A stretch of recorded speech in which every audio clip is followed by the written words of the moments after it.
Ok, me están señalando que va a presentar la maestra Josefina, entonces podemos dar inicio a esta siguiente mesa. Muchas gracias por continuar aquí con nosotros. Esta mesa tiene por nombre el del devenir al futuro y bueno, pues se presentarán 3 ponencias que estamos seguras que serán pues de su agrado y de su interés, porque además presentan temas muy actuales. Y bueno, pues me permito presentar sin más la primera ponencia titulada COVID, las prácticas educativas en la ENSM, una mirada desde nuestro alumnado. Esta ponencia es presentada por Shirley Andrea Ovalle Barreto, Josefina Elizabeth Ruiz Moreno y Andrés Zapata Uribe. Me permito presentar la reseña de la maestra Josefina Elizabeth Ruiz Moreno, quien es egresada de la Escuela Normal Superior de México del área de Ciencias Naturales. Ella tiene una maestría en gestión escolar, es investigadora de tiempo completo en el Cuerpo Académico de Interacciones Social y Práctica Educativa y coautora de los programas de estudio de la Licenciatura de Enseñanza y Aprendizaje de la Química en la Escuela Secundaria en Equipo con miembros de la Academia Mexicana de Ciencias y de la Facultad de Química de la UNAM. Y también tengo la síntesis curricular del licenciado Andrés Zapata Uribe. Él es profesor investigador de enseñanza superior, titular C de medio tiempo en la Escuela Normal Superior de México, pasante de la maestría en Comunicación y Tecnología Educativa en el ILCE, integrante del Cuerpo Académico en Formación, Interacción y Prácticas Sociales en Educación de la Escuela Nacional Superior de México. Es miembro de la Red de Investigadores de la Región Centro y docente de la misma institución en la especialidad en matemáticas. Sin más, los dejo con la maestra Josefina Elizabeth. Muchas gracias. Ella nos señala que no va a compartir presentación. Adelante, maestra. No sé si guste activar su audio y la escuchamos. Gracias. Muchas gracias, señorita Espinosa. Bueno, es un gusto estar en este congreso compartiendo el trabajo que realizamos en la Escuela Normal Superior de México. El tema que les vamos a trabajar es el resultado de un coloquio que se realizó en el mes de julio, en donde recuperamos esta mirada de nuestros alumnos de cómo están viviendo la experiencia para aprender a la distancia. Por eso la titulamos así, COVID-19, las prácticas educativas en la Escuela Normal Superior de México, una mirada desde nuestro alumnado. El grupo de trabajo de investigación al que pertenecemos, como antecedente, les voy a hacer una breve reseña de que en la Escuela Normal Superior de México existen organizaciones académicas que se conforman en cuerpos académicos, que son un grupo de docentes que comparten líneas de investigación y sustentos teóricos y metodológicos para realizar investigaciones. En nuestro caso, pertenecemos al Cuerpo Académico en Formación, Interacción y Prácticas Sociales en la Educación. El antecedente de este trabajo es que hace más de 20 años un reducido grupo de docentes inquietos proponían que en las escuelas normales las clases se realizaran de manera semipresencial o a distancia. Pugnaban porque los recursos tecnológicos estuvieran al alcance de todos y de todas las maestras para compartir el trabajo con nuestro alumnado. Se hicieron grandes esfuerzos por dotarnos de computadoras personales y en aulas virtuales o en laboratorios de cómputo en donde en algunos salones todavía quedan los vestigios de este esfuerzo, como son los pizarrones electrónicos.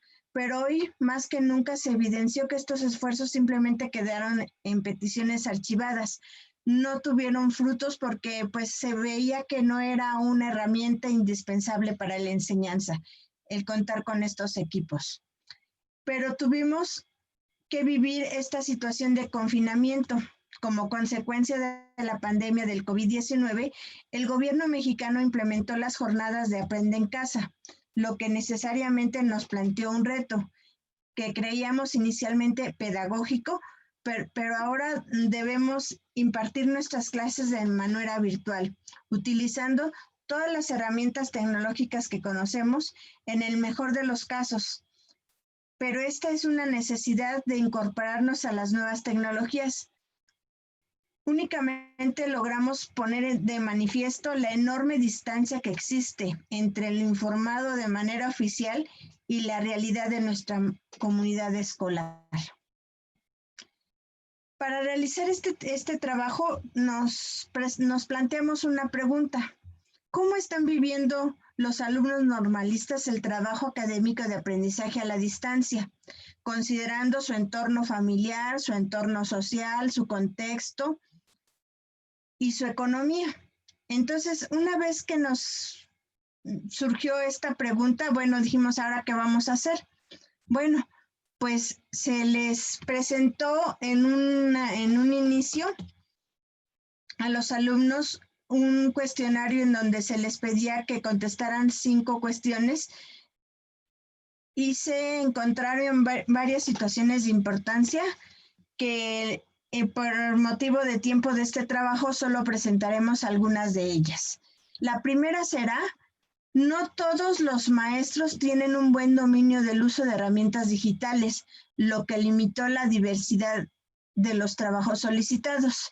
Aquí debemos de evidenciar que la mayoría de los profesores de la institución somos analfabetas funcionales respecto al uso de las tecnologías de la información y la comunicación, las llamadas TICs, las tecnologías de aprendizaje y el conocimiento, las llamadas TACs, las tecnologías para el empoderamiento y la participación, los TEPs, y estamos habilitados en realizar nuestros procesos de enseñanza a lápiz y papel, porque como menciona Goffman en su texto, La presentación de la persona en la vida cotidiana, nos metemos en nuestro rol de profesores y confiamos en que el papel que desempeñamos como individuo es el adecuado.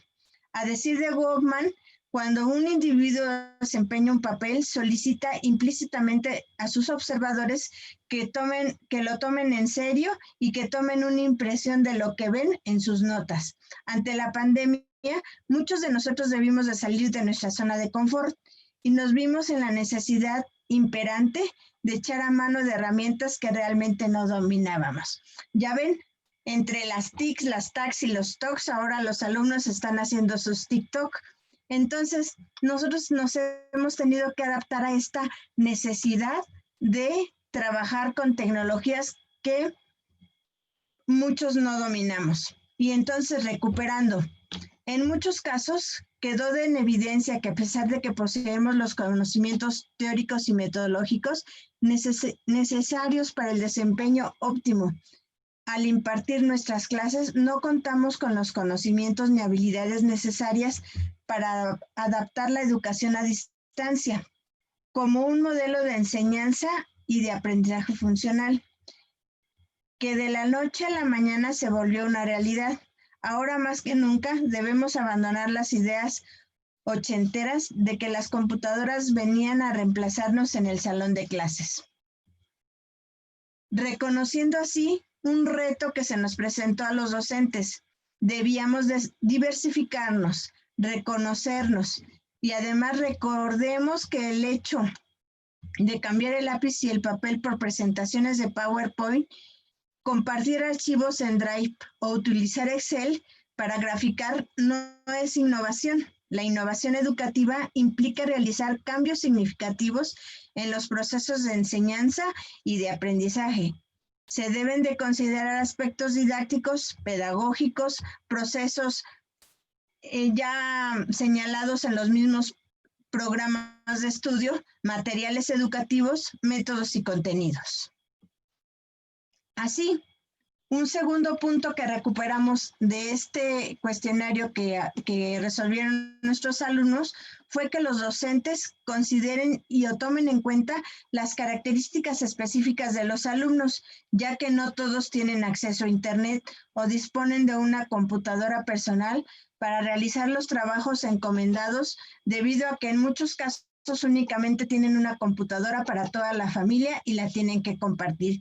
Y al compartir esta computadora, pues no checan o no cuadran los horarios que tiene que estar el alumno trabajando con el docente en la normal superior, cuando el hermano tiene que estar tomando en clases en poli, o que los hermanos más pequeños tienen que estar atendiendo las actividades que les dicen las maestras vía internet. Un tercer aspecto que recuperamos es que no tenemos la oportunidad de entregar trabajos porque no tenemos dinero para pagar el internet. Esto debido a la pérdida de trabajo de nuestros padres, ya que la situación económica en nuestros hogares es muy crítica. Esta es la voz de los alumnos normalistas.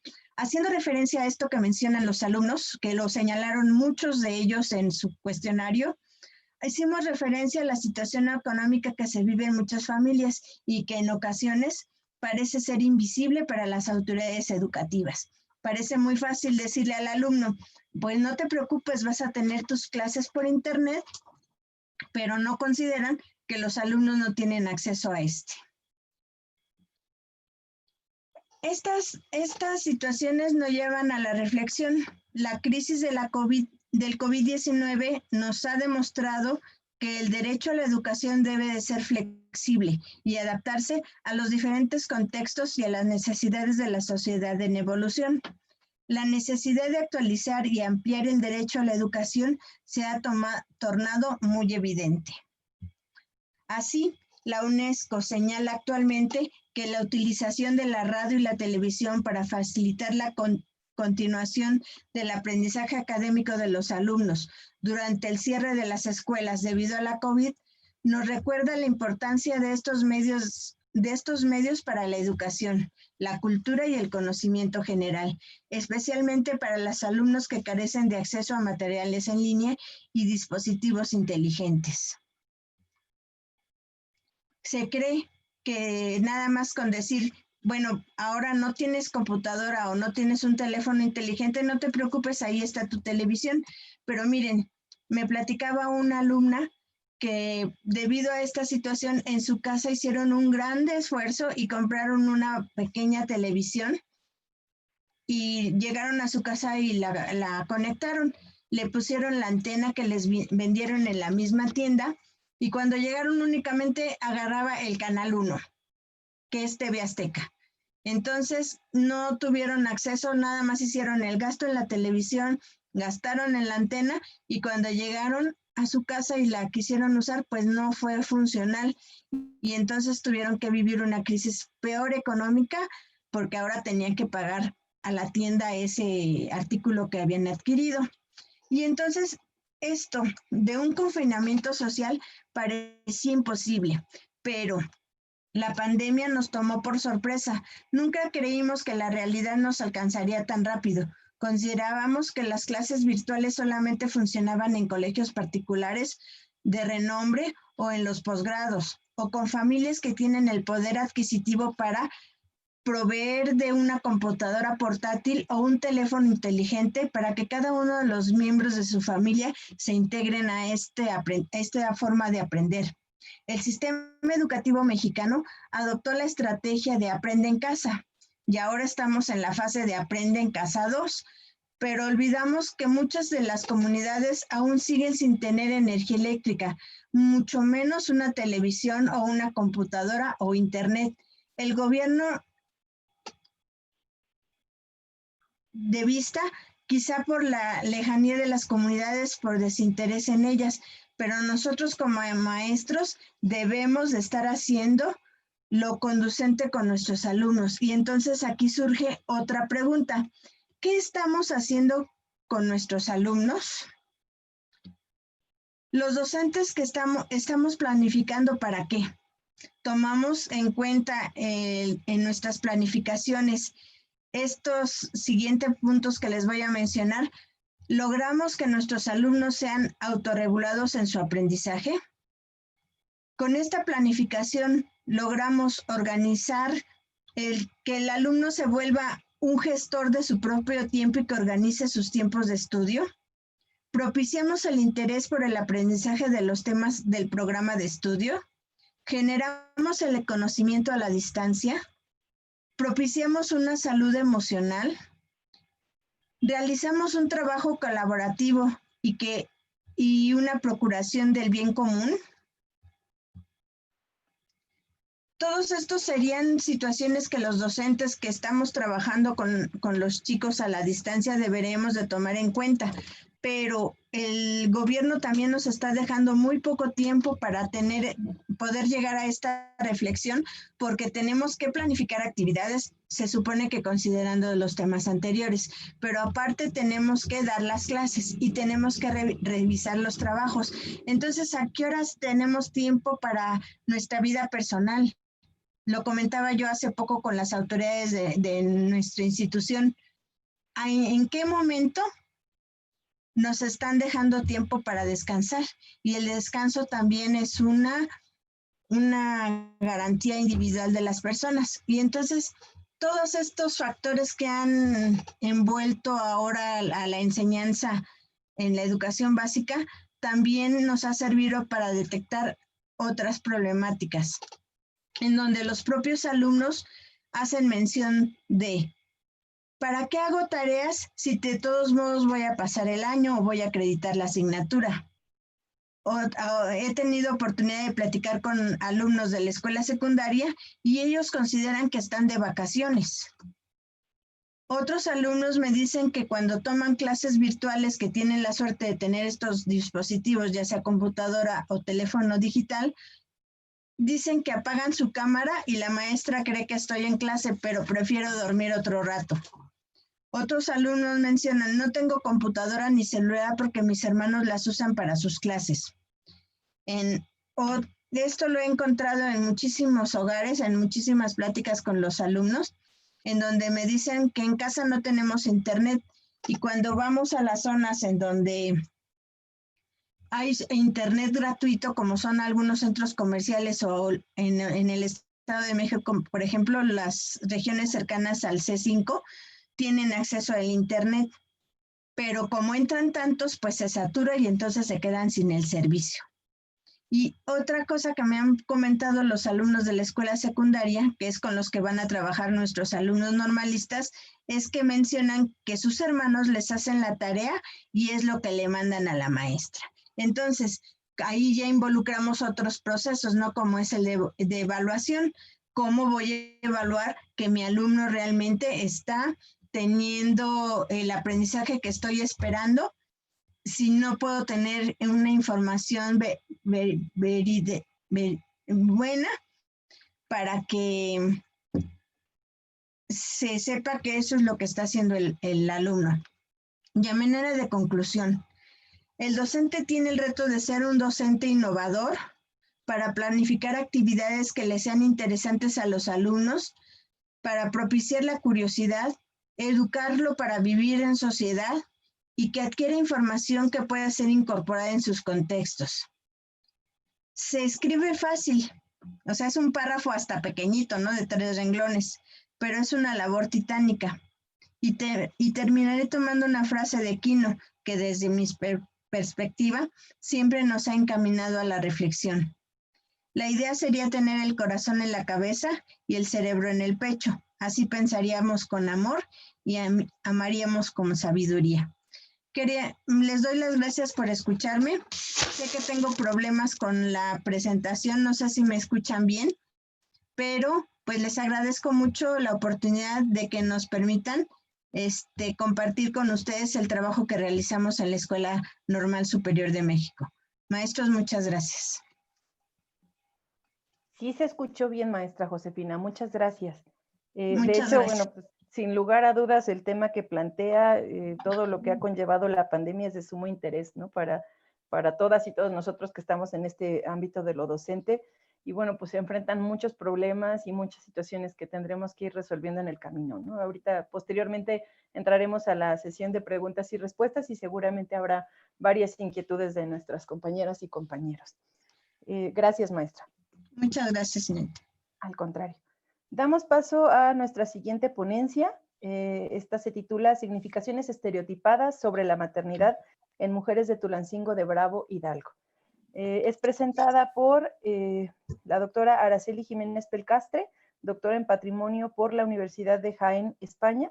Es docente de la licenciatura en Trabajo Social y el posgrado en Ciencias Sociales que se imparten en el Instituto de Ciencias Sociales y Humanidades de la Universidad Autónoma del Estado de Hidalgo. Se especializa en los colectivos de mujeres en situación vulnerable, desarrolla investigaciones en contextos rurales y zonas urbanas marginadas, centrándose en las relaciones de género, los procesos territoriales, el patrimonio y el desarrollo social. Tiene el reconocimiento que otorga el Programa para el Desarrollo Profesional Docente, PRODEP, a profesores de educación superior con perfil deseable y forma parte del Sistema Nacional de Investigadores. Y la acompaña también María del Carmen García Contreras, quien es estudiante de la maestría en Ciencias Sociales en la Universidad Autónoma del Estado de Hidalgo, licenciada en Psicología por la Universidad Autónoma del Estado de Hidalgo, especializada en atención psicológica a mujeres en situación de violencia de género, donde impartió consulta en el Centro Especializado en Atención a la Violencia Familiar, CEAVIF, de Tulancingo, Hidalgo. Sin más, damos paso a escuchar esta ponencia. Adelante, María del Carmen, me parece que es quien va a presentar, o Araceli Jiménez, o ambas. Adelante. Sí.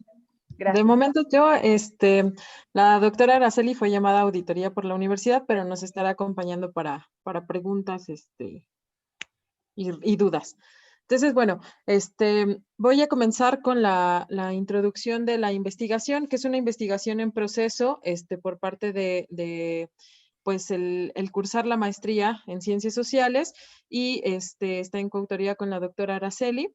Y bueno, vamos a iniciar con este planteamiento acerca de la situación, el planteamiento histórico, donde, bueno, a partir del informe de la Organización de las Naciones Unidas en Ginebra de 1982 y del informe del Congreso de la Unión Internacional para el Estudio Científico de la Población en Manila en diciembre de 1981, se comienza a desvelar la relación que existe entre las políticas poblacionales y la situación de las mujeres, una relación que había permanecido en el olvido de manera sistemática, aunque fuera por demás obvia.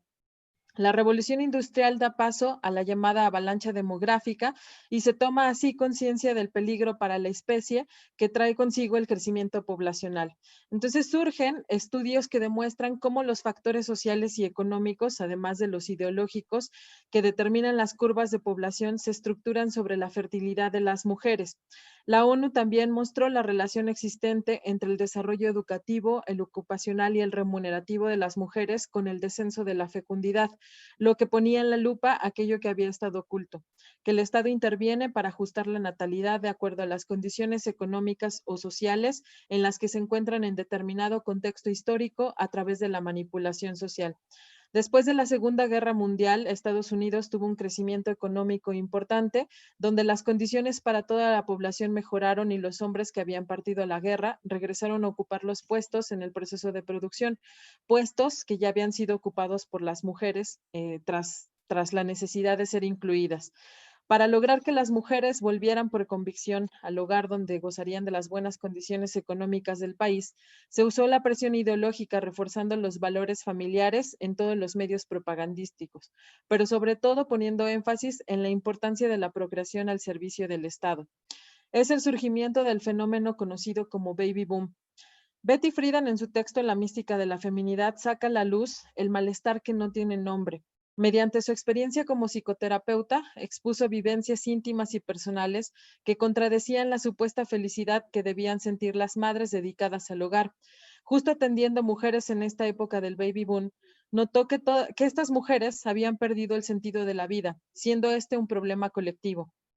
Más tarde, en la crisis económica de los 70s, se presiona de nuevo con el llamado crecimiento cero como un deber ciudadano. Se promueve la planificación familiar y se logra la legalización del aborto en la mayoría de los estados de la Unión. Ante el descenso de la natalidad de casi 1 millón en un año, en los estados europeos se restringe entonces el aborto, como en el caso de Rumanía, Checoslovaquia y Hungría, y las dos Alemanias incentivan proyectos económicos pronatalistas para las madres solteras, siendo miles las que decidieron asumir el papel para mejorar sus condiciones económicas. Así sucedió en México en la década de 1960 con la creación de la Fundación para Estudios de la Población, FEPAC en ese entonces, transformada más tarde en la Fundación Mexicana para la Planeación Familiar, MEXFAM, tras la explosión demográfica. Gracias a los estudios demográficos se logra analizar el trasfondo de un sistema que manipula el rol reproductor de las mujeres, que lo asumen sin ser conscientes de todos los elementos que acompañan este fenómeno social, donde no se puede acceder libre y razonadamente a la maternidad. No es que dichas políticas se hagan al antojo o al azar, sino que tienen una lógica y una razón a partir de los beneficios sociales que conllevan. Pero eso no quita que para lograr los objetivos de mejora se usan las mentes y los cuerpos de las mujeres como instrumentos de dichas políticas, sobrepasando sus derechos y sus capacidades. Ni la superpoblación del globo ni los avances en materia de anticonceptivos garantizan la racionalización de las tareas procreadoras ni el respeto a la condición humana de las mujeres. En México, los aportes demográficos y estadísticos al respecto que retomamos son los proporcionados por el Instituto Nacional de Estadística y Geografía, el INEGI, y por la Encuesta Nacional sobre la Dinámica de las Relaciones en los Hogares, la ENDIRE. En cuanto a esta última, en su versión del 2016, se incluye un apartado sobre la opinión de roles masculinos y femeninos y sobre las responsabilidades parentales, donde el 50% de las mujeres encuestadas opinan que las mujeres que trabajan descuidan a sus hijos e hijas. Y también el 70% de las mujeres encuestadas opinan que las mujeres deben contribuir al igual que los hombres a traer dinero en la casa, lo cual resulta un poco contradictorio dada las opiniones que se encuentran ahí, ¿no? Es decir, opinamos por una parte que debemos de colaborar de manera equitativa, pero por otra parte que este colaborar hace que descuidemos a la descendencia como si aparte fuera un rol propio de las mujeres. La ENDIRE da cuenta de un problema social que afecta en todos los ámbitos de la vida de las mujeres a nivel nacional, mermando sus oportunidades laborales, económicas, profesionales, afectivas y de salud física y psicológica. A pesar de que tanto las leyes internacionales, mexicanas e hidalguenses consideran como un derecho sexual y reproductivo elegir libremente el número y el esparcimiento de los hijos, en la práctica no ocurre así. Hay maternidades que son forzadas por determinantes del contexto inmediato, como es la familia, determinantes religiosos que son incluidos desde temprana edad, determinantes sociales que generan estereotipos sobre la maternidad, señalando qué significa ser buena o mala madre, y castigando socialmente y a veces hasta con el peso de la ley para quienes no cumplen con dicho mandato. No obstante eso, el Estado realiza una especie de secuestro de los hijos, se los apropia, los vacuna, los medica, los limita o facilita sus oportunidades, se los apropia despojando a las madres de su papel de madres, que en algunas ocasiones es el único al que pueden acceder como fuente de poder. Dado que los objetos no se reducen a variables individuales, sino que se estudia en su complejidad y la totalidad en su contexto, pues es que contextualizamos. En Tulancingo, Hidalgo, yo trabajé atendiendo en terapia psicológica a mujeres en situación de violencia familiar y de pareja. Tal como lo apunta la ENDIRE, uno de los principales factores que estas mujeres comentaban al señalar la causa de mantenerse en situaciones de violencia con sus parejas o exparejas era de por mis hijos, que es la cuarta respuesta más generalizada en la ENDIRE o la que más se muestra. Al indagar en la profundidad sobre dicha respuesta, que las encuestas muestran como de un solo significado, es decir, que muestra como esta cuestión de compromiso y amor, pues al indagar en las entrevistas con estas mujeres, se descubre que la frase por mis hijos pues muestra muchas aristas diversas, que muchas veces distaban del significado de sacrificio y amor materno que se asocia a ellas. El por mis hijos significa no solo sacrificio y amor, sino responsabilidad, peso social. Incluso era usado como respuesta estereotipada para no ser cuestionadas al respecto de sus decisiones, bajo la idea de que si una mujer antepone el bien de sus hijos al suyo, ya no será cuestionada en tanto permite maltratos de su pareja.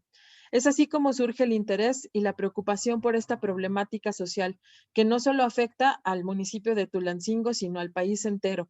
Considero que a través del conocer las múltiples formas en que las mujeres significan que sus experiencias de maternidad, podemos quitar el velo de este fenómeno social que pesa sobre ellas mismas y abriremos paso al abordaje honesto a través del análisis de aquello que hasta el momento se ha mantenido oculto, indecible y reprimido, y que mantiene la opresión de las mujeres en detrimento de la relación que establecen con su descendencia, pero también en la relación que establecen consigo mismas. Entonces, esta investigación pretende comprender a profundidad las significaciones de la maternidad y los factores que intervienen en la construcción de dichas significaciones por parte de las mujeres de Tulancingo a partir de la teoría feminista.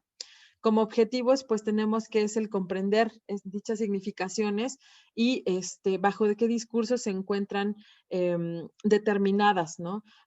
Los discursos institucionales y sociales de la familia, tanto el discurso médico como los religiosos, más las experiencias personales de la maternidad, forman el conjunto de los factores que determinan las significaciones que las mujeres tienen de la maternidad. Significaciones que son ambivalentes, pero que no se muestran así debido a la lógica del sistema patriarcal. Entonces, bueno, tenemos que, aún existe una dificultad para entender la función materna como una práctica simbólica, es decir, una práctica del orden de las significaciones. Esto se muestra en la exigencia de un conjunto de comportamientos estereotipados de las mujeres debido al rol materno que desempeñan.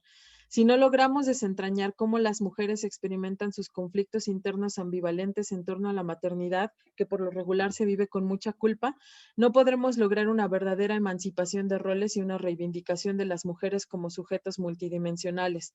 Es necesario descifrar cómo se han formado dichas significaciones para así poder contar con un nuevo orden simbólico exclusivo de las mujeres, un nuevo sistema en el que no sean pensadas a partir de la mirada del otro y construyan una mirada basada en la aceptación de sus sentires y sus pensares, que lleven a la creación de nuevas formas y nuevas prácticas que transformen el contexto social en el que existimos.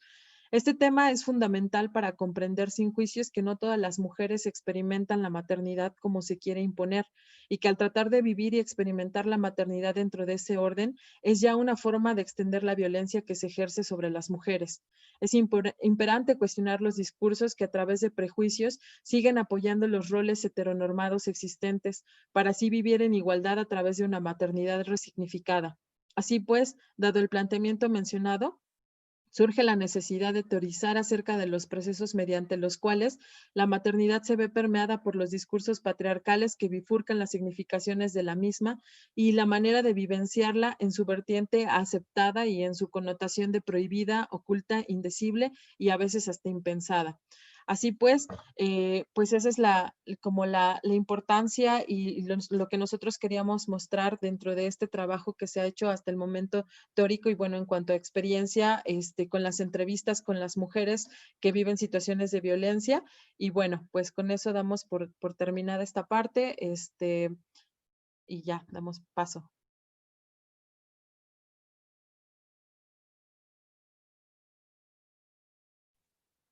Muchas gracias. Ay, perdón, es que me hice bolas aquí. Ok. Muchas gracias, psicóloga María del Carmen García.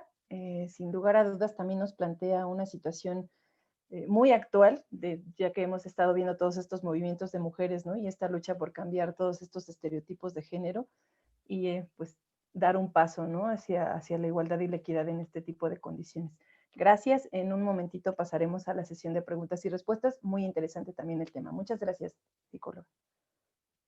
Y bueno, pues sin más, vamos a dar paso ahora a la siguiente ponencia que se titula Enfoque historiográfico, Historia y Cultura Escrita, aportaciones desde Roger Cartier, que nos presenta el maestro Juan Gerardo Escamilla Gutiérrez, quien es licenciado en Historia por la Universidad Autónoma Metropolitana Iztapalapa, generación 2004, con la tesis Idónea Comunicación de Resultados, Poesía y Pensamiento, el discurso ensayístico en la revista Cuadernos Americanos, una reflexión interdisciplinaria a la luz de las propuestas del giro lingüístico. Es maestro en Ciencias de la Educación por el Colegio de Estudios de Posgrado de la Ciudad de México, maestro en Humanidades en la línea de Historia en la Universidad Autónoma Metropolitana Iztapalapa, generación 2014-2016, Idónea Comunicación de una antorcha en la mano y una serenata en los labios, Santiago Sierra, Obras y Vida. Y es maestro en Docencia y Administración de la Educación Superior en el Colegio de Estudios de Posgrado de la Ciudad de México. Actualmente se desempeña como docente del Colegio de Estudios de Posgrado de la Ciudad de México y docente en la Escuela Normal Superior de México. Y junto a él también está la maestra Fabiola María del Carmen Gutiérrez Bojorquez, quien posee estudios en formación docente para educación básica, como profesora de educación primaria y profesora de educación media, especialidad de historia, doctorante en pedagogía en la rama de administración educativa, tiene una maestría en docencia y administración de la Escuela Superior en el Colegio de Estudios de Posgrado de la Ciudad de México y actualmente es doctorante en Ciencias de la Educación en el Colegio de Estudios de Posgrado de la Ciudad de México. Ella es integrante del cuerpo académico Atención a la Diversidad y a la Ciudadanía en la Formación Docente de 2010 a 2015 y actualmente es integrante del cuerpo académico Interacción y Prácticas Sociales en la Educación desde el 2017 a la fecha. Ha publicado los libros Construyendo la Historia 1, Construyendo la Historia 2 y Estructura Socioeconómica y Política de México. Sin más, vamos a dar paso a esta ponencia que estamos seguros también será de gran interés para todas y todos ustedes. Adelante, maestros, por favor. Vale, muchas gracias. ¿Me escuchan bien? Nada más. Sí, se escucha perfecto. Gracias. Perfecto. Como decía la maestra Lavina, la ponencia se llama Enfoque Historiográfico, Historia y Cultura Escrita, aportaciones desde Roger Chartier, que es un historiador más o menos postestructuralista o postmoderno. La maestra Fabiola, tanto la maestra Fabiola como yo somos miembros del cuerpo académico Interacción de las Prácticas Sociales en Educación, al igual que los maestros Josefina Ruiz y Andrés Zapata. Este trabajo es parte de ese cuerpo académico. Bueno, voy a tratar de irme un poco rápido. Este ensayo tiene como eje 4 preguntas principales. La primera es cómo situar a la cultura escrita como material empírico histórico.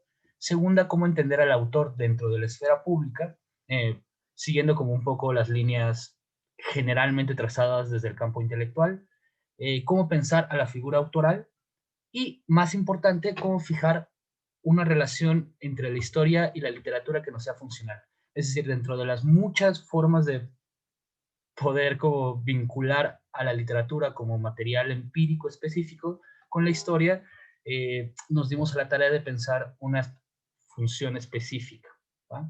En pocas palabras, proponemos tentativamente a la obra de Roger Chartier, este historiador de la Escuela de los Anales francesa, para aproximarnos a nuestro objeto de estudio. A su vez, este tipo de trabajos nos facilita pensar un poco en la enseñanza de la historia. Tanto la maestra Fabiola como yo somos docentes de la especialidad de Historia en la Escuela Normal Superior de México. Entonces, casi siempre nos estamos preguntando cómo facilitar la enseñanza de la historia. Una de las metas de los nuevos planes de estudio es facilitar las capacidades de investigación en los estudiantes, y para que estos a su vez faciliten en sus futuros estudiantes de secundaria capacidades de investigación.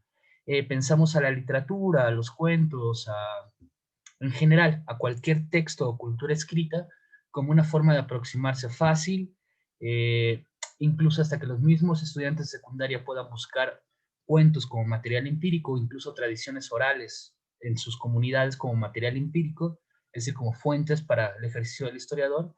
Entonces nos pareció interesante este vínculo. Además, como bien dijo la maestra Lavina, como que tengo mis tesis, la licenciatura, la de maestría, tienen algo que ver con la literatura, entonces siempre me ha llamado la atención este vínculo. Bueno, los objetivos en general es comprender la relación general de la historia a partir de los planteamientos de Roger Chartier, de la historia y la literatura, perdón, es decir, establecer una forma específica de esta relación para plantearla de una forma general, es decir, lograr establecer una unidad explicativa que pueda permitirnos abrir el abanico de las fuentes a partir de unas ciertas preguntas ya especificadas. Bueno, segundo objetivo, vincular específicamente a la cultura escrita como material empírico dentro de toda la idea de fuentes, hacer una especificación de lo que es una cultura escrita, y sobre todo, historizar este vínculo, es decir, desarrollar los posibles vínculos entre los lugares sociales de enunciación. Es que no sé cómo dar, ya. Denunciación tanto del material empírico como del ejercicio histórico. Así como la figura autoral está atravesada por la estratificación del autor o incluso de la producción colectiva de un cierto material literario, también el ejercicio histórico y a su vez la enseñanza de la historia está atravesado por un lugar social de enunciación. ¿Sí? Ningún discurso está ajeno de las contradicciones sociales de las que forma parte. No hay lado de afuera de cualquier enunciación, de cualquier texto, de cualquier clase, etc. Y en general, reflexionar sobre las problemáticas implícitas en el ejercicio de historia y al lado de la enseñanza de la historia.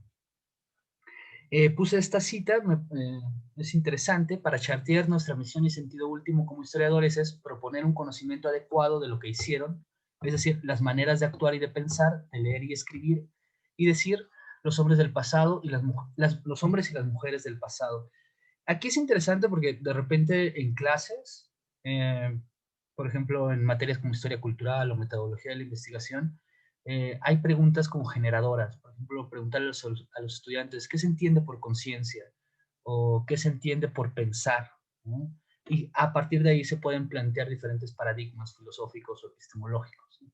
En general, nosotros pensamos que la conciencia es un conjunto de prácticas sociales, un conjunto de representaciones. Entonces, a partir de las prácticas también se puede entender, las prácticas pueden ser entendidas como textos y no solamente a la cultura escrita proponerse como textos o como textualidad, como ejercicio de hacer textos. Y este es el punto, ¿no? Vincular a la cultura escrita y no solamente a la cultura escrita, sino a las prácticas de oralidad y en específico a la cultura gráfica como posible material empírico para un ejercicio de historización, ¿no? Como les decía, esto abre el abanico, por ejemplo, para pensar a la tradición oral como una forma de historiar el contexto en el cual están insertas las secundarias, en las cuales están insertas hasta la misma normal superior, ¿no? Es decir, abrir el abanico de las fuentes históricas y no solamente al material publicado, al texto gráfico, ¿no? Que normalmente está ahí todo el ejercicio, ¿no? Aparte, historiando hasta la misma relación, es interesante porque la cultura escrita es hegemónica sobre todo a partir de la evidencia de la industrialización, la homogenización del Estado y la educación a partir del siglo XIX, el auge de las ciencias sociales, etc. O sea, si nos vamos atrás en la historia, la transmisión de conocimiento era sobre todo prácticas de oralidad, incluso prácticas representativas, ¿no? Ni siquiera culturas gráficas. Eso no quiere decir que no haya habido textos, solamente que los textos estaban circunscritos a un estrato social muy específico. Como bien dice Chartier, esta relación entre literatura, escritura e historia, tiene tres elementos: texto, libro y lectura. Y esto es un gran problema que ahorita vamos a ver. Esto es como el problema de tratar de vincular a la cultura escrita como una fuente para el ejercicio histórico. ¿Quién habla en un texto? Es decir, ¿el autor qué es? ¿Es una figura individual al estilo del novelista? No sé, por ejemplo, Benjamin en una obra clásica que se llama La obra de arte en la época de la reproductibilidad técnica, pone a la novela y sobre todo a partir de la producción industrial de libros, el nacimiento de la figura del autor solo, así la idea de que yo escribo solo en mi cuarto, etcétera, ¿no? Pero normalmente si hacemos un poquito de ejercicio histórico o sociológico, un autor solamente es la expresión de un sector social de su tiempo. O sea, aparte de que es una expresión de toda la sociedad, también de un estrato social específico, ¿no? Entonces, ¿cómo entender la palabra de un autor más allá de lo que se está diciendo? Es lo que les decía de la conciencia como práctica o la conciencia como representación. Aún más, ¿cómo se leyó ese texto en el pasado? ¿O cómo se lee actualmente? Y sobre todo, ¿cuánto se leyó? ¿No? Normalmente los historiadores se obvian este problema diciendo, bueno, es que en el pasado había lectura en voz alta. En una sociedad altamente analfabeta, ¿cómo es posible que un texto se haya reproducido, ¿no? Esto, una estética de la recepción. Normalmente se dice, es que se leían en voz alta, ¿no? Eso no se sabe, ni siquiera se sabe cómo se leía en voz alta, cómo se interpretó esto. Bueno, es como uno de los problemas que están ahí planteados desde Chartier a cualquier historiador que trate de entender un poco la historia intelectual o la historia cultural. Nos interesa más la idea del lugar social de enunciación y lugar social de recepción, es decir, que nuestros estudiantes logren comprender que no toda novela, no todo cuento, no todo periódico, aunque sean de la misma época histórica, aunque sean del mismo día, son iguales, ¿no? O sea, la sociedad está internamente diferenciada, contradictoriamente, y esos lugares sociales representan a su vez unos intereses de estrato social, ¿no? A su vez, o sea, una cosa es que un autor de cierto estrato social haga una novela, la otra es cómo se recibió, desde dónde se está recibiendo esa novela, ¿no? Es muy gracioso, por ejemplo, cómo los franceses, ingleses y rusos se sienten orgullosos de Dickens, de Víctor Hugo, de Dostoyevsky, ¿no? Cuando en realidad lo que estaban narrando es la miseria de la clase obrera y la enajenación de las clases altas. O sea, no sé, se les debería caer la cara de vergüenza, ¿no? Eh, o sea, si alguien ha leído Los Miserables, ¿no? Ya con eso, Historia de dos ciudades, uno se queda como en realidad lo que está leyendo es algo trágico, aunque solamente se lea estéticamente. Eh, Como les decía, me iba a ir rápido. Nuestro trabajo, por consecuencia, reside en romper el concepto abstracto de la obra, al igual que el abandono del concepto de autor como algo invariable o abstracto. Ver cómo obra y autor suponen una historicidad y condiciones concretas materiales de definición. A su vez, se encuentra el problema de la lectura, es decir, del lector y de las maneras de leer a través de una estética de la recepción. La labor del historiador reside en entender cómo cada grupo social y cada comunidad poseen a través del tiempo, por ejemplo, sistemas de clasificación propios de los géneros. Eso es, bueno, no sé, por ejemplo, hablar de historia social o historia desde abajo es bastante interesante en clases, porque normalmente lo que se trata de ver son los procesos históricos a través de sus consecuencias políticas, pero no a través de la otra historia, o sea, la de los pueblos que fueron derrotados, ¿no? Como decía Benjamin, la historia contrapelo, o la historia al estilo de Christopher Hill o de los historiadores británicos, sociales británicos, que tratan de ver lo que pasó más allá del resultado histórico. En este caso, en el caso de la literatura, también de la historia y la literatura, tiene todo que ver, porque hay, o sea, el 99% de los personajes históricos del pasado no tuvieron voz, simplemente por el gran analfabetismo antes de la sociedad industrial, ¿no? E incluso después de la sociedad industrial, rastrear los testimonios escritos o las culturas escritas de gente común y corriente es complicado, porque normalmente no se ven como fuentes históricas, ¿no? Normalmente las fuentes históricas son los datos del gobierno al puro estilo decimonónico del historicismo alemán de Mommsen, de Ranke, y no más bien como la historia de las prácticas sociales desde abajo. Sin más, muchas gracias por haberme escuchado. Espero no haberme ido muy rápido, pero traté de que fuera rápido. Muchas gracias. Muchas gracias, maestro Juan Gerardo. Sin lugar a dudas, muy interesante este planteamiento que nos hace. Creo que es importante recuperar esta cuestión de la lectura y del conocimiento de la historia, ¿no? Pues como bien dicen, solo eso nos ayudará a no repetir los mismos errores, ¿no? Gracias, maestro. Y bueno, pues no tenemos mucho tiempo, dado que vamos un poco atrasados, pero si hubiese una o dos preguntas o comentarios entre alguien del público, les pediríamos que levanten su manita o que nos la hagan saber por el chat para que puedan ser respondidas de manera breve. Ah, sí, adelante, maestro.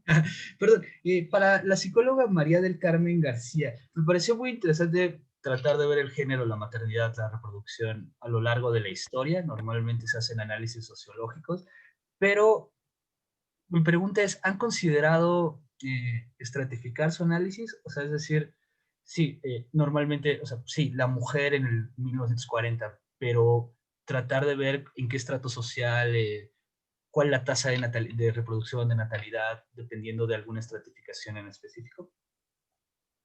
Sí, sí, de hecho, precisamente el analizarlo a partir del contexto, de las mujeres que se trabajaron con ellas en Tulancingo, es que se está generando precisamente esta cuestión, tanto del tomar las estadísticas poblacionales por las, digamos, por la división de edades que se tiene con ellas, incluso las estamos organizando en 3 grupos diferentes, desde mujeres que van de los 16 a los 30 y tantos años, de los 30 y tantos a los 50 y 50 en adelante, y que obviamente pertenecen a diferentes contextos culturales, pero sí se tiene como esta división, ¿no? Y esta estratificación que mencionas. Muchas gracias. La maestra Araceli Percastre tiene otra pregunta. No, No es pregunta, solamente es para complementar la información que da María del Carmen con respecto a la estratificación que pues señala Juan. Vamos o estamos utilizando también el enfoque de la interseccionalidad, de tal manera que no solamente nos fijamos en el género, sino también en otras condiciones, ¿no? La generación, la etnia, la cuestión socioeconómica, en fin. Entonces, bajo esta mirada, pues sí, vamos a tener un abanico más o menos grande de casos para el análisis. Ok, muchas gracias, doctora Araceli. No sé si hay alguna otra pregunta o algún comentario, y si no, pues daremos paso a nuestra siguiente mesa. Bueno, más bien Alex nos explicará nuevamente que tenemos que dejar un momento la sala. No sé si alguien tenga algún otro comentario, y si no, pues yo agradezco mucho sus ponencias. Dice acá Fabiola Gutiérrez, muy interesantes las presentaciones. Yo tengo varias dudas también, creo que después se las haré llegar. Porque justamente no tenemos mucho tiempo, pero tengo preguntas para el maestro Juan, posteriormente se las envío. Y bueno, pues agradecerle su participación. Muchas gracias, ha sido muy interesante compartir con ustedes. Un abrazo también, Juan. Espero que sigan con nosotros y pues gracias. Adelante, Alex. Pues muchas gracias por estas presentaciones. Y como vamos un poquito atrasados de tiempo, entonces, ¿qué les parece si nos vamos de lleno con la mesa 3 del ser y el conocimiento, que va a ser moderada por el maestro Juan Gerardo Escamilla? Vale, sí, otra vez yo. Como bien decía, bienvenidos a la mesa 3, titulada Del ser y el conocimiento. Tenemos 3 ponencias. La primera se llama Educar para una actuación auténtica en la sociedad desde los valores. Nos acompañan 3 doctoras de la Universidad de Camagüey, Ignacio Agramonte Loines, la doctora Carmen Marín Rodríguez, la doctora Vilda Rodríguez Méndez y Greki, una disculpa si lo digo mal, García Aragón. No sé si estén por ahí. Sí, es un video. Voy a compartir mi pantalla para que podamos ver el video de esta ponencia. Muchas gracias, qué amable.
Disculpe, ¿podría activar su micrófono?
En este momento estamos teniendo unos pequeños problemas con el audio.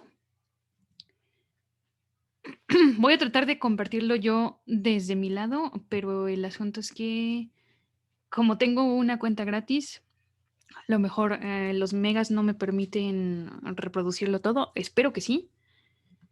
Entonces, a ver.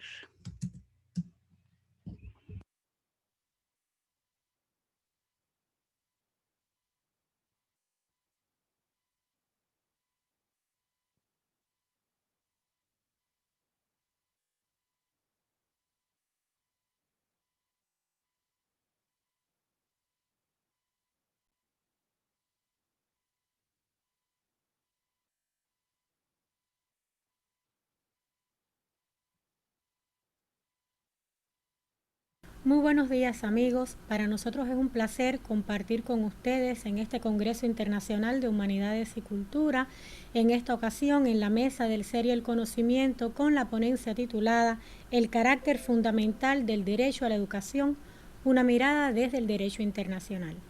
Pretender el reconocimiento del carácter fundamental de los derechos económicos, sociales y culturales suscita en el ámbito académico jurídico amplios debates, generando posiciones que desde la órbita de la doctrina científica constitucional lastra, disminuye o reduce el valor jurídico de estos derechos. Este debate, ligado a la necesaria e inmediata justiciabilidad de los mismos, conduce al desmayo en las intenciones de ofrecerle un carácter fundamental a estos derechos.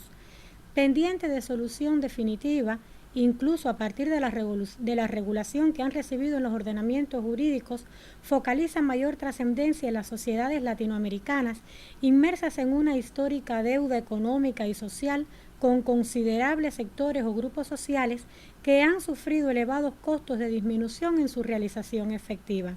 La presente ponencia tiene como objetivo analizar el derecho humano a la educación a partir de su carácter fundamental como derecho económico, social y cultural y su expresión en algunos instrumentos jurídicos internacionales. Tanto la Carta de la ONU como la Declaración Universal de Derechos Humanos consagraron como principio la responsabilidad y competencia de los Estados en la protección de los derechos y libertades de los hombres y mujeres. Le corresponde a cada Estado, a partir de la voluntad soberana de su pueblo, establecer las garantías y recursos para el ejercicio y defensa de esos derechos y libertades, asegurando medidas legislativas, políticas y programas u otras necesarias para promover y proteger la realización de los derechos reconocidos en los documentos internacionales.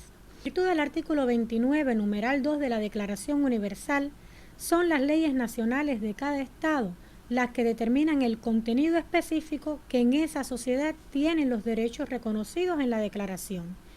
El principio de igualdad soberana de los Estados asegura, al menos en derecho, que ningún gobierno pueda arrogarse la potestad de imponer sus patrones y leyes con carácter extraterritorial, debiendo analizarse la situación de derechos humanos en un país determinado, tomando en cuenta el contexto nacional, regional, el patrimonio histórico, religioso, jurídico y cultural, y en especial su sistema político, económico y social.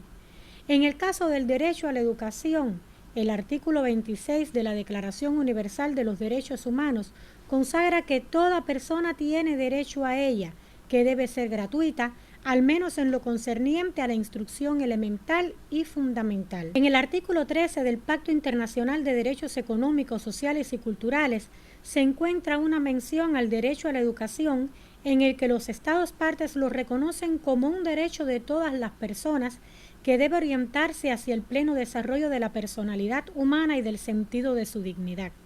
El texto del artículo reproduce lo establecido en la Declaración de 1948 y lo completa detallando las características que la educación debe cumplir. En primer lugar, que la enseñanza primaria sea obligatoria y asequible a todos gratuitamente. Segundo, que la enseñanza secundaria, técnica y profesional debe ser generalizada y hacerse asequible a todos por cuantos medios sean apropiados y en particular por la implantación progresiva de la enseñanza gratuita. Y en tercer lugar, la enseñanza superior debe hacerse igualmente accesible a todos sobre la base de la capacidad de cada uno. Otros instrumentos internacionales nos indican que la comunidad internacional se ha preocupado por la relación entre el derecho a la educación, la paz, el desarrollo y el derecho al medio ambiente saludable. La Agenda 21 señala: la educación deberá ser reconocida como un proceso por medio del cual los seres humanos y las sociedades pueden alcanzar su entero potencial. Ella promueve el derecho sustentable y mejora la capacidad de las personas para manejar temas como medio ambiente y desarrollo. Los gobiernos deberían tomar pasos activos para eliminar el analfabetismo y expandir la participación de la mujer en todos los ámbitos, tanto en instituciones educacionales como para promover la meta universal del acceso a una educación primaria y secundaria. La noción de derecho a la educación ha estado estrechamente ligada a la idea de garantizar el acceso universal a la escuela a través de las leyes de escolaridad obligatoria. Esta visión básica del derecho a la educación como derecho a la escolarización y a la obtención del certificado escolar se ha mostrado insuficiente. Las políticas educativas y la comunidad internacional han evolucionado hacia una redefinición de este derecho como el derecho a aprender. Esto implica, entre otras cosas, que recibir una educación de calidad debe ser visto como parte del derecho a la educación. La Convención de los Derechos del Niño y otros textos internacionales proporcionan 3 criterios permanentes para definir el derecho a aprender o a recibir una educación de calidad. En primero, desarrollar al máximo posible las capacidades de cada individuo. Promover los valores consagrados en la Declaración de los Derechos Humanos, esto es, la igualdad entre las personas, el respeto a la diversidad, la tolerancia y la no discriminación, la promoción del bien común, y equipar a los estudiantes con las capacidades y conocimientos necesarios para llegar a ser una persona socialmente competente. El carácter evolutivo de la concepción del derecho a la educación implica que siempre habrá un debate académico y conflicto político sobre cómo definir en cada época y para cada sociedad los alcances prácticos de este derecho. En particular, su visión contemporánea se compondría de 3 dimensiones: derecho a la escolaridad, que garantice acceso, promoción y egreso de los ciclos escolares considerados fundamentales; derecho al aprendizaje socialmente relevante y según las capacidades de cada uno; y derecho a un trato digno y a condiciones de igualdad de oportunidades. Los objetivos de educación para todos, expresados en el marco de acción de Dakar, asumieron una perspectiva multidimensional de este derecho, ofreciendo una conceptualización más ambiciosa que incluye los siguientes requisitos: disponibilidad. La educación fundamental debe ser gratuita y obligatoria para todas las personas, debiendo eliminarse las cargas y costes y dotando de ayudas a la infancia que atraviesa mayores dificultades, como las niñas, los huérfanos del SIDA o aquellos más pobres. El Estado tiene la obligación de financiarla adecuadamente, destinando un porcentaje de su Producto Interno Bruto a la educación básica. Accesibilidad, que abarca 3 dimensiones: la no discriminación, la accesibilidad material y la accesibilidad económica, a cuyos criterios reiterados en la Convención sobre los Derechos del Niño en lo referido a la accesibilidad, gratuidad y obligatoriedad se suman la aceptabilidad y la adaptabilidad. Si bien la protección y promoción de los derechos y libertades requiere como componente decisivo la aplicación de políticas y programas gubernamentales dirigidos a su fomento y apoyo, resulta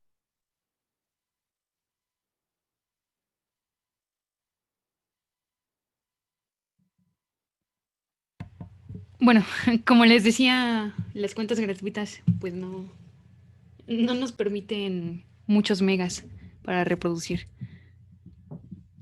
Bueno, aún así muchas gracias. Si quieren damos paso a la siguiente o... Sí, ¿no? Yo diría que sí. Va, perfecto, muchas gracias. Nuestra siguiente ponencia se llama Aprender en línea, una oportunidad didáctica frente al COVID-19. Nos acompañan 2 doctores de la Universidad de Chapingo. La doctora Vanessa García González. Ella tiene un doctorado en salud pública por la Universidad de Évora, Portugal. Estudió en la Escuela de Altos Estudios de París y en Linköping, supongo, Suecia. Tiene una licenciatura y maestría en Sociología en la Universidad Nacional Autónoma de México y es profesora investigadora de la Universidad Autónoma de Chapingo. El doctor Mafaldo Maza Dueñas es doctor en Ciencias de la Educación por la Universidad de Chapingo, tiene una licenciatura y maestría en Filosofía en la UNAM y es profesor investigador en la Universidad Autónoma de Chapingo en el área de disciplinas humanísticas. Adelante, muchas gracias. Gracias a ti.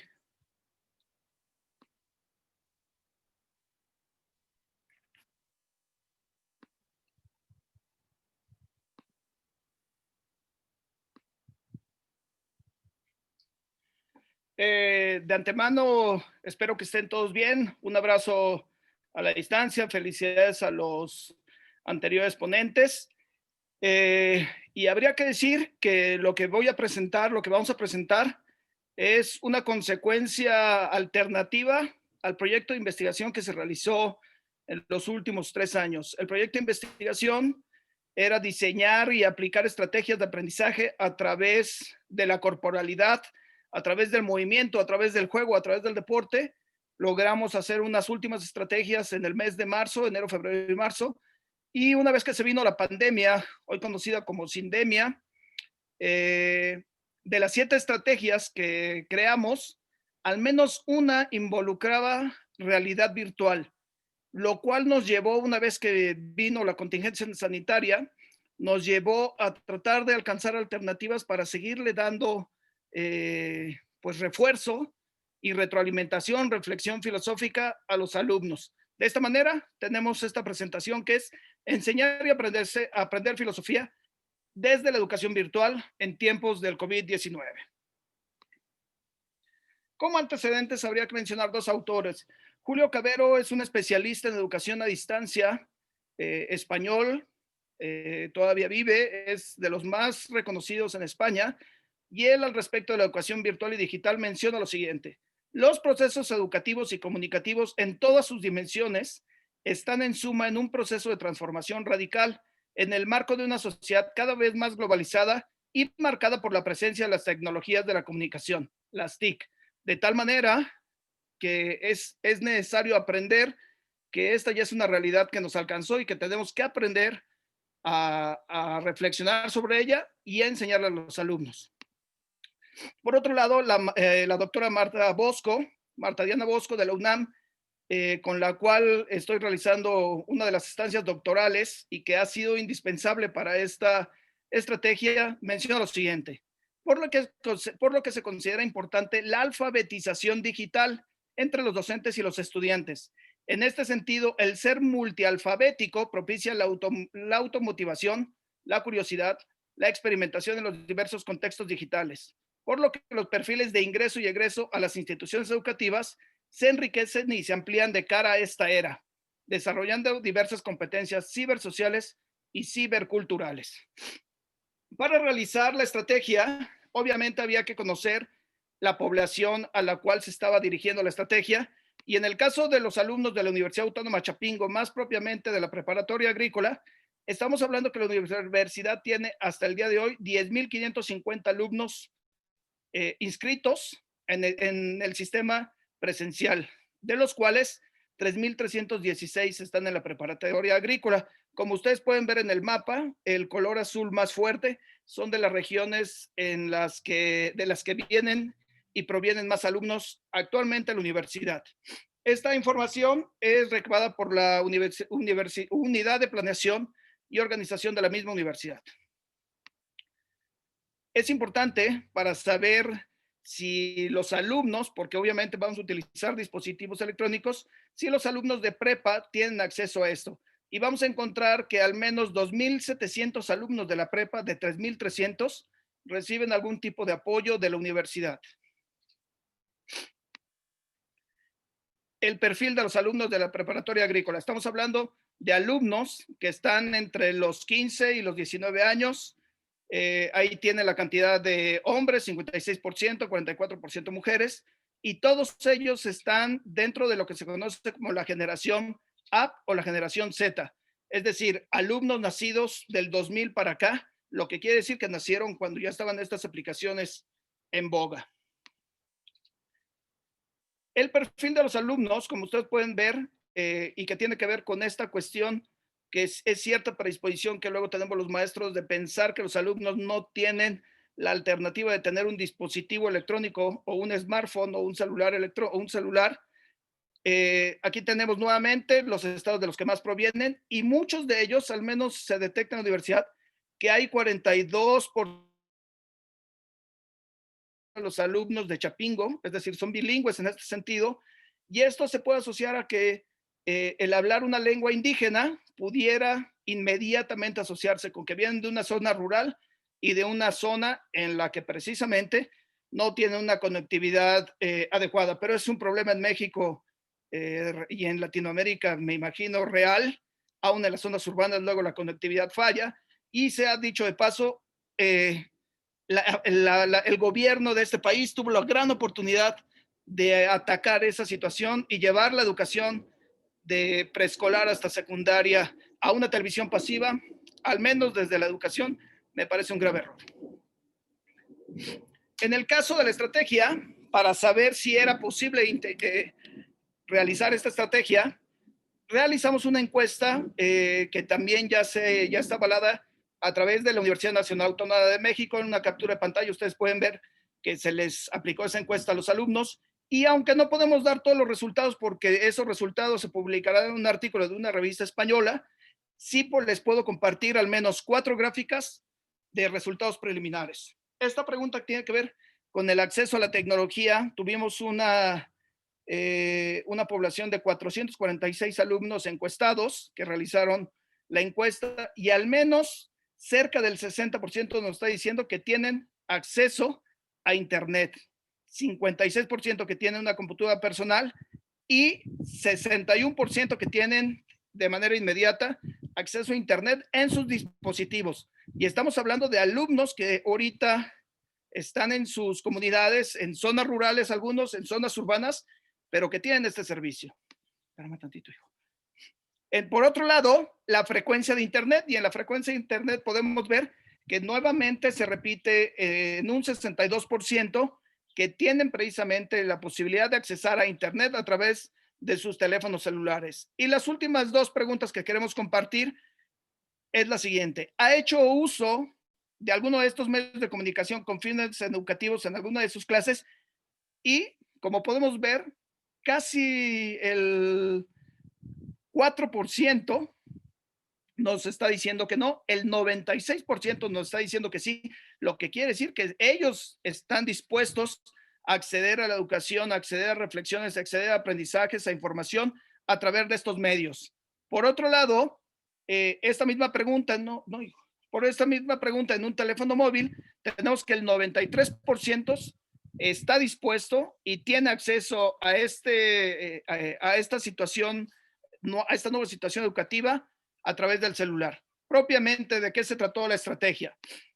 La estrategia está ubicada dentro del ámbito de la educación virtual. Se llama Estrategia de Aprendizaje desde la Realidad Virtual, para lo cual creamos un blog que se llama, ahí está el link, Aprender a Filosofar, Saber Estar. Y a través del blog, ahí es como accedieron a las principales actividades. Para este blog creamos al menos 5 videos, y todos los videos tenían sus actividades a realizar, y tanto los videos y las actividades, los mismos alumnos podían subir todas las actividades y todas las reflexiones en el mismo blog, de tal manera que al menos en el caso de la Universidad Autónoma de Chapingo, que utiliza, y la universidad que no estaba preparado para esto, que utiliza la plataforma de Teams, aquí creamos una plataforma alternativa precisamente para promover esto. Es importante mencionar 2 aspectos que se consideraron en la estrategia.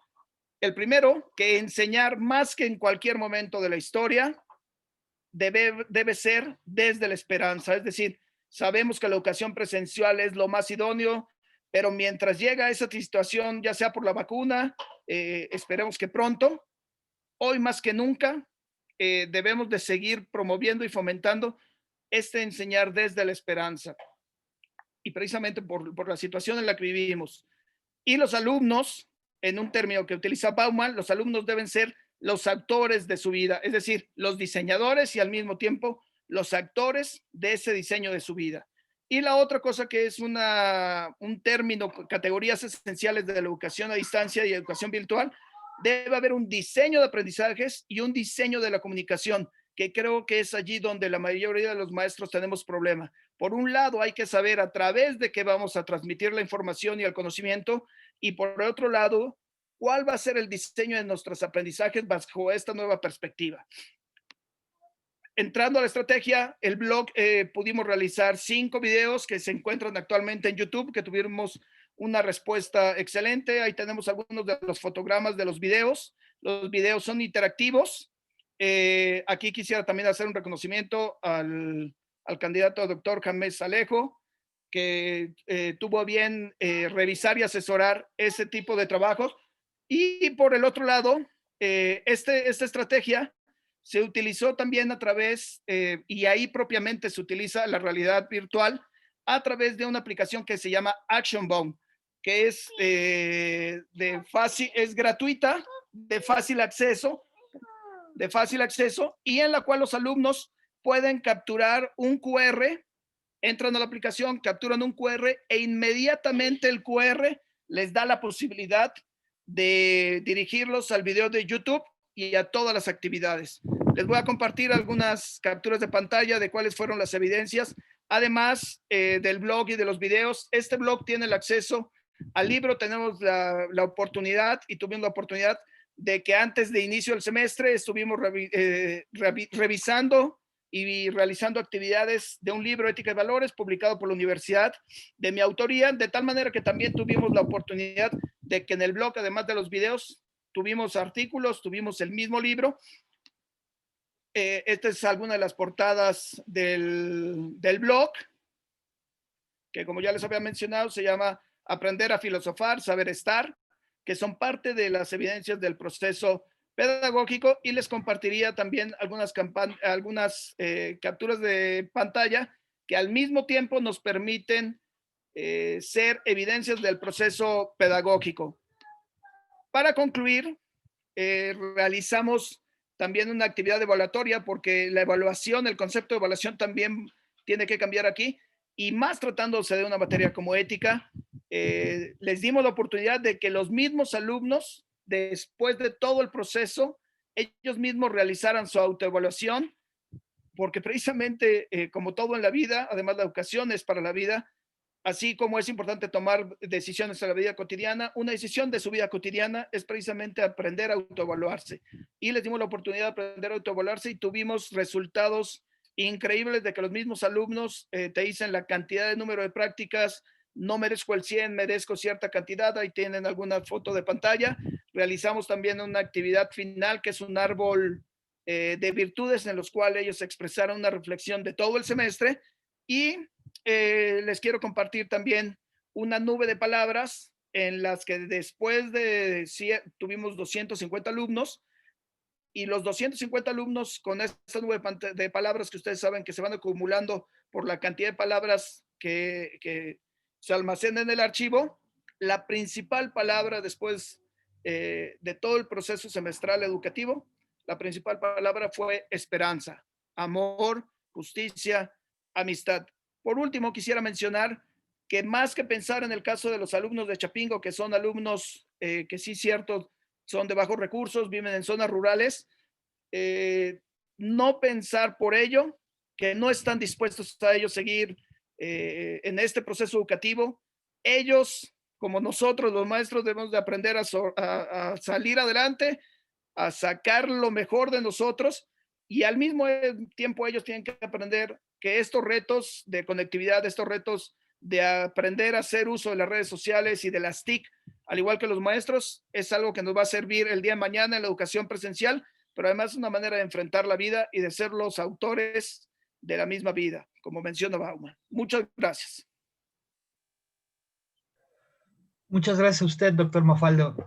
Bastante interesante, sobre todo esta idea o cuestionamiento sobre la comunicación, la transmisión de conocimientos, y su cuestionamiento y un intento de solventar las dificultades. Muchas gracias.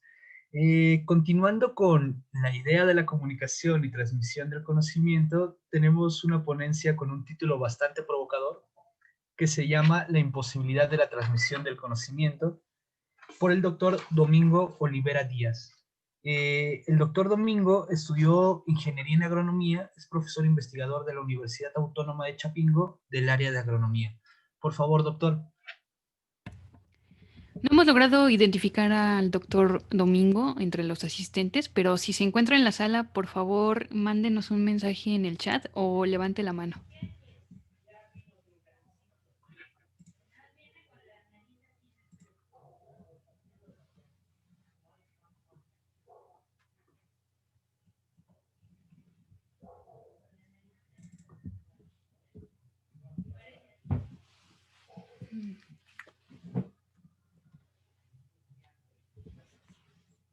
Bueno, ¿qué les parece si en lo que vemos si entra el doctor pasamos a algunas preguntas?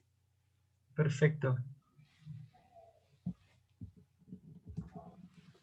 Recuerden que si tienen alguna pregunta o interacción que hacer, pueden hacerla a través del chat o levantando la mano para que podamos abrir su micrófono.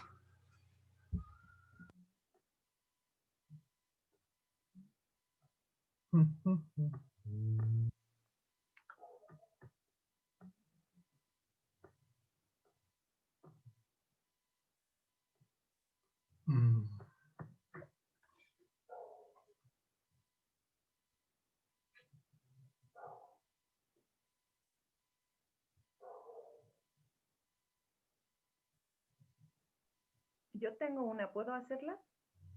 Claro. Es para el maestro Mafaldo. ¿Cuáles serían como los retos y posibilidades, digo, y lo menciono por el título, ¿no? De oportunidad didáctica. ¿Cuáles serían los retos y oportunidades que enfrentamos las y los maestros ante esta situación? Creo que algunos son obvios, pero quizás sería más interesante saber cuáles son las áreas de oportunidad y quizás en esta investigación que has estado haciendo, doctor, plantear cómo, pues yo hablo particularmente del contexto de Chapingo, que nosotros conocemos, cómo en Chapingo podemos justamente poner en práctica estas nuevas oportunidades didácticas. Gracias.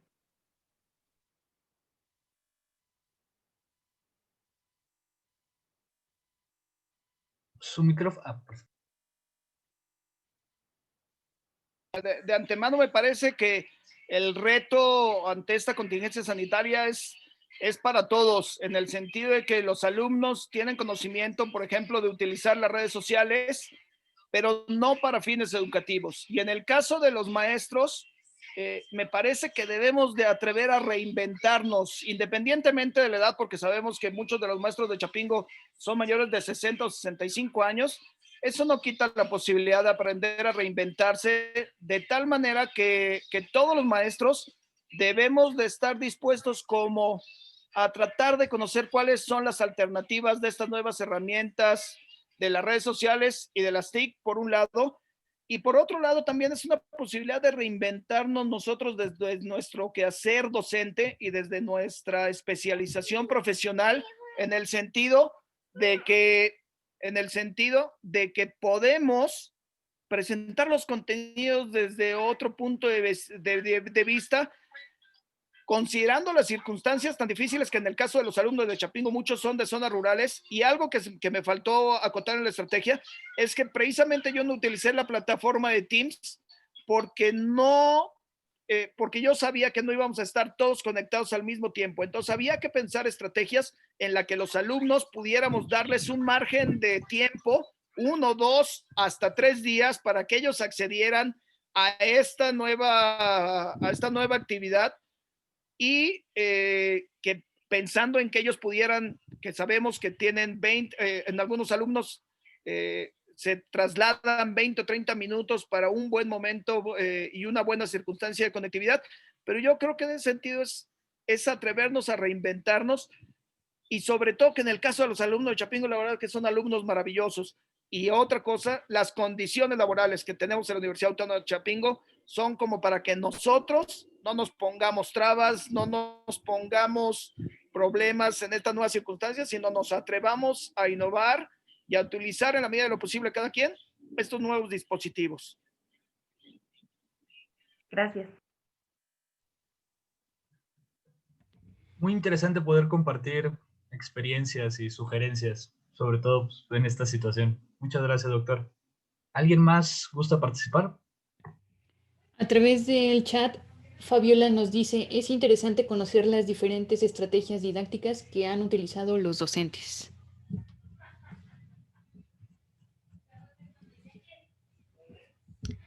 Recuerden que si alguien quiere participar, solo tiene que levantar la mano para que podamos desmutear su micrófono.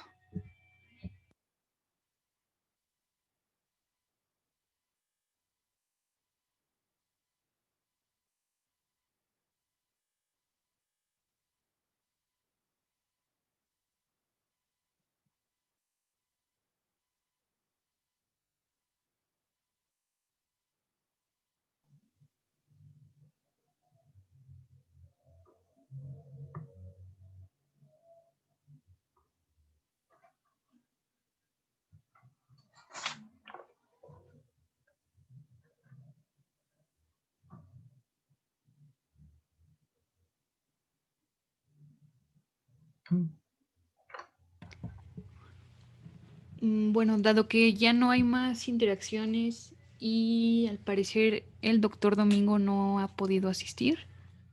Hay una manita levantada, Sí. Ya la bajaron. Era del maestro Pablo Tenorio. Sí. Ok, sí.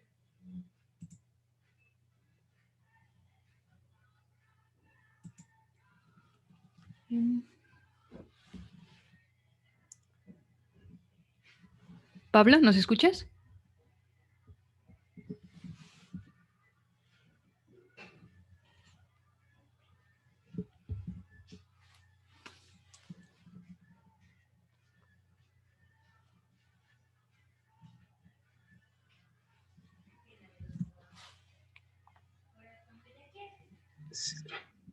También Lirio quiere hacer un comentario.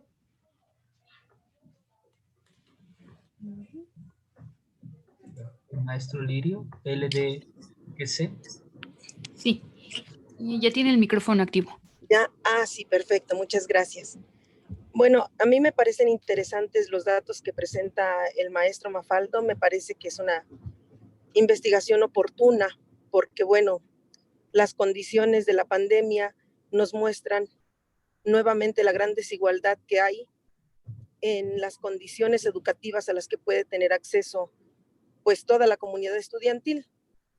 Me sorprende honestamente en los datos que presenta la gran cantidad de alumnos que se dice dispuesto y con posibilidades de accesar a Internet o de tener una señal de Internet y un dispositivo. Y lo comento, bueno, porque aunque en cuestión de contestar preguntas sobre este tema, ya la experiencia personal que tiene uno con sus grupos resulta un poquito distinta, ¿no?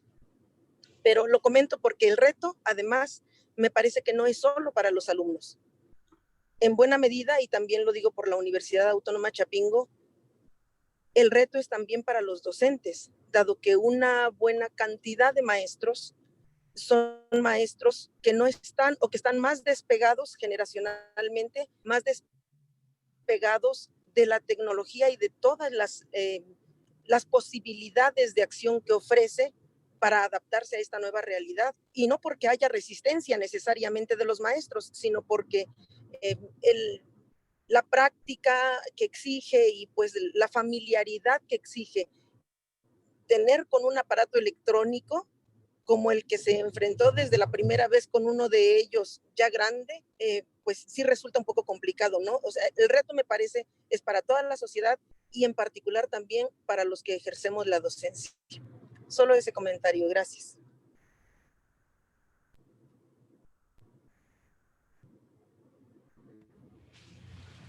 Ok, Pablo, te escuchamos, tienes el micrófono desmuteado.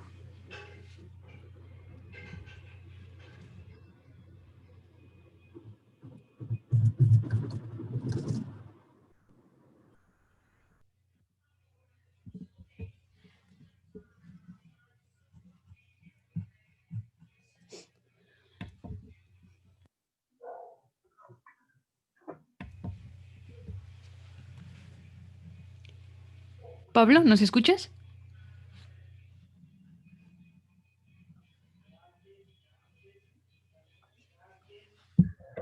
Al parecer no. No, al parecer nosotros no lo escuchamos.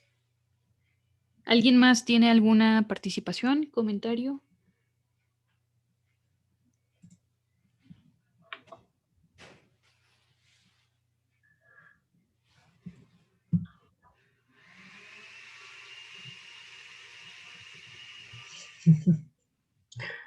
Bien. Araceli, la doctora Araceli, creo que quiere participar.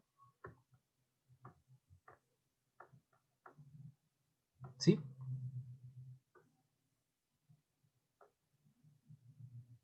No se escucha la solicitar para reactivar el audio. Está apagado su micrófono, doctor. Sí.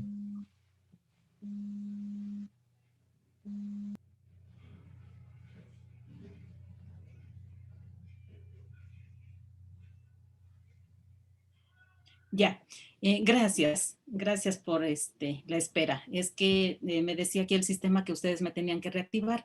Yo solamente agradecer, ¿no?, a la organización de este congreso, pues la oportunidad para poder exponer aquí nuestros trabajos. Realmente también ha sido un reto, creo yo, en estos tiempos, no nada fáciles. Y muy agradecida, ¿no?, por la oportunidad y por asumir este reto, ¿no?, de tratar de llevar a cabo el evento a pesar de todas las circunstancias. Entonces, muy a gusto también con la profundidad de los análisis que he escuchado y bueno, pues parte de nuestras realidades, ¿no?, también de todos los días. Gracias. No, usted. Yo también me uno a las felicitaciones de la doctora Araceli. Mi más grande reconocimiento. Todos comprendemos que en estas circunstancias poder llevar a cabo un evento de tal envergadura es digno de admirar, y un abrazo cordial y mis mejores felicitaciones para todos ustedes de la Universidad de Chapingo. Bien, pues muchas gracias a todas y a todos. Supongo que me escuchan porque veo que ya está aquí mi micrófono desactivado, más bien abierto. Sí, lo escuchamos. Agradecerles pues a todos y a todas que hayan que se hayan tomado este tiempo para compartir con nosotros. Una indicación que les quiero decir tiene que ver con sus correos. Lo que tuvimos un pequeño problema en las semanas previas, porque en ocasiones el correo donde se enviaban los materiales, había, por ejemplo, una persona que mandó dos ponencias, ¿no? Y después, cuando queríamos correlacionar las ponencias con los correos, era muy complicado porque no sabíamos quién era. Entonces, lo que vamos a hacer para entregarle sus constancias es que vamos a utilizar los correos que pudimos correlacionar. La mayoría están para mandarle sus constancias, pero digamos que el día de hoy estaríamos mandando las constancias de quienes presentaron hoy. Yo esperaría que lo hiciéramos, no sé, antes de las 6 de la tarde. Pero si falta alguna constancia, que nos la soliciten y que pongan en el correo que nos manden al Congreso el título de la ponencia y los nombres de quienes requieren la constancia para poder relacionarlas bien. Bueno, pues esa sería la indicación, y agradecerles a todas y a todos su paciencia. Y bueno, pues quizás no lo dije al inicio, pero nos disculpamos por los retrasos y las complicaciones que hemos tenido. Todos padecemos la pandemia y seguimos aprendiendo. Muchas gracias. Le voy a dejar la palabra a Alex, para ver si Alex nos tiene algún tipo de indicación adicional. Adiós. Yo nada más quería decir antes, me escribió el maestro Pablo para disculparse porque su micrófono no servía, entonces él se disculpa a través de mí con todas y todos. Y bueno, también un agradecimiento y agradecer al maestro Gerardo por haber aceptado moderar la mesa y agradecerles a todas y todos ustedes por estar aquí. Ojalá que el día de mañana puedan incorporarse también a esta jornada. Es larga, pero en realidad ha sido muy nutrida y enriquecedora gracias a sus ponencias y participaciones, y muchas gracias por estar aquí. Gracias. Pues muchas gracias a todos por las ponencias, también a los asistentes que nos acompañaron.